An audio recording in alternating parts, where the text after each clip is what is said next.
Hari ini kita akan belajar bersama sosiologi di Bibliosintetak. Nah, materi kita hari ini itu adalah materi integrasi sosial. Jadi apa sih itu integrasi sosial?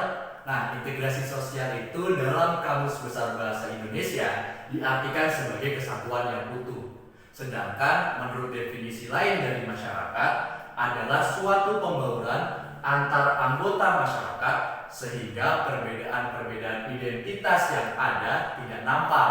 Nah, kalau kita sebelumnya belajar tentang masyarakat, itu kan selalu ada individu dan kelompok yang dibedakan berdasarkan stratifikasi atau diferensiasi. Jadi secara vertikal maupun secara horizontal. Nah, integrasi sosial ini adalah upaya untuk membaurkan agar perbedaan-perbedaan identitas itu tidak nampak. Dalam prosesnya ada beberapa hal yang menentukan integrasi sosial. Yang pertama ada proses interaksi. Jadi interaksi ini ditandai dengan adanya aktivitas bersama antara individu dengan individu, kelompok dengan kelompok, atau individu dengan kelompok yang masing-masing saling punya perbedaan. Yang kedua ada identifikasi, yaitu sikap mau saling terbuka tentang keberadaan kelompok lain. Jadi kalau mereka tahu ada kelompok yang berbeda, golongan etnis yang berbeda, golongan ras atau agama yang berbeda, mereka ini terbuka terhadap mereka yang berbeda. Yang ketiga ada kerjasama. Ya kalau kerjasama ini pihak yang berbeda ini sama-sama untuk saling membantu mencapai tujuan. Begitu pula dengan akomodasi. Akomodasi ini upayanya supaya bisa mencapai tujuan bersama tersebut. Yang kelima ada asimilasi, yaitu upaya untuk saling mengurangi perbedaan.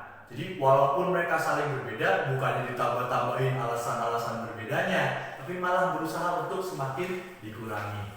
Dan yang terakhir adalah integrasi itu sendiri, yaitu proses penyesuaian unsur-unsur dari mereka yang berbeda secara golongan. Karena masyarakat atau manusia itu pasti selalu memiliki perbedaan.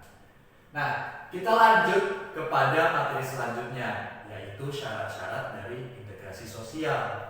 Nah, syarat-syarat integrasi sosial itu bahwa mereka yang saling berbeda atau kelompok dengan kelompok yang berbeda itu saling memenuhi kebutuhan. Jadi kalau antar yang berbeda bisa saling memenuhi kebutuhan, itu bisa menjadi syarat pertama dari adanya integrasi sosial. Yang kedua, dapat mencapai konsensus. Nah, mereka yang berbeda harus bisa mencapai kesepakatan bersama atau yang disebut sebagai konsensus. Yang ketiga, adanya nilai dan norma yang berlaku di masyarakat dan itu sudah sejak lama dan konsisten dilakukan atau dipraktikkan oleh masyarakat. Semisal, di dalam masyarakat Indonesia kita mengenal ada semboyan Bhinneka Tunggal Ika. Nah, Bhinneka Tunggal Ika ini telah menjadi norma di dalam masyarakat yang bisa membuat kita terus bisa menjaga kebersatuan dalam keberagaman. Nah, selain ada syarat dan juga prosesnya, ada faktor-faktor yang mendorong atau menghambat integrasi sosial. Yang pertama, faktor pendorongnya itu toleransi. Yang kedua ada kesetaraan ekonomi. Yang ketiga ada sikap saling menghargai, ada kesamaan unsur budaya, amalgamasi, dan juga musuh bersama. Tahu nggak amalgamasi apa? Amalgamasi itu adalah perkawinan campur. Perkawinan campur antara dua suku atau dua etnis yang berbeda sehingga bisa menjadi faktor pendorong integrasi sosial. Nah, untuk faktor penghambatnya yang pertama itu masyarakatnya terisolasi, jadi nggak bisa memahami atau nggak bisa tahu bahwa ada yang berbeda dari mereka. Yang kedua, pengetahuannya cukup minim. Yang ketiga, tingginya tingkat primordialisme dan etnosentrisme. Yang keempat, adanya ketimpangan sosial. Jadi, kesetaraan sosial itu bisa mendorong integrasi, sedangkan ketimpangan sosial atau ekonomi itu bisa menjadi penghambat integrasi sosial. Karena mungkin bisa memunculkan kecemburuan sosial kali ya, kalau nggak setara ekonominya. Nah, di dalam integrasi juga terdapat beberapa bentuk-bentuk dari integrasi itu sendiri. Yang pertama ada asimilasi. Nah, kalau asimilasi ini adanya dua kebudayaan yang berbeda saling bersatu memunculkan satu budaya baru. Jadi kalau rumusnya itu asimilasi itu ada budaya baru disebut budaya A. Contohnya ya, A dengan budaya B sama dengan budaya C. Jadi budayanya benar-benar baru. Kalau akulturasi ini hampir mirip dengan asimilasi, pencampuran dua budaya tetapi tanpa meninggalkan budaya asalnya. Jadi kalau ada budaya A dan budaya B bersatu, jadinya adalah HB karena tidak meninggalkan budaya lamanya. Yang ketiga ada beberapa jenis-jenis integrasi. Yang pertama ada integrasi fungsional. Integrasi fungsional ini bersifat sementara karena integrasinya itu hanya untuk mencapai tujuan tertentu saja. Misalnya kalian yang pendukung The Jack sama Boboto, kalau lagi nonton Indonesia untuk tujuan mendukung Indonesia, kalian bisa berintegrasi atau bersatu. Setelahnya ya mungkin berdebat lagi lah.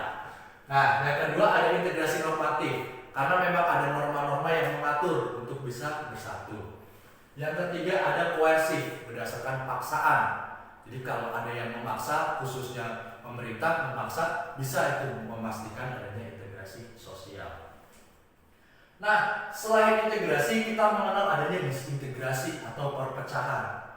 Jadi disintegrasi ini adalah kondisi ketika masyarakat yang berbeda saling memicu konflik sehingga tidak bisa bersatu. Justru di kondisi keterbalikan dari integrasi. Nah, salah satu hal yang mendorong disintegrasi sosial itu adanya kecemburuan sosial. Kecemburuan sosial ini sangat mungkin dipicu oleh adanya ketidaksetaraan di dalam ekonomi.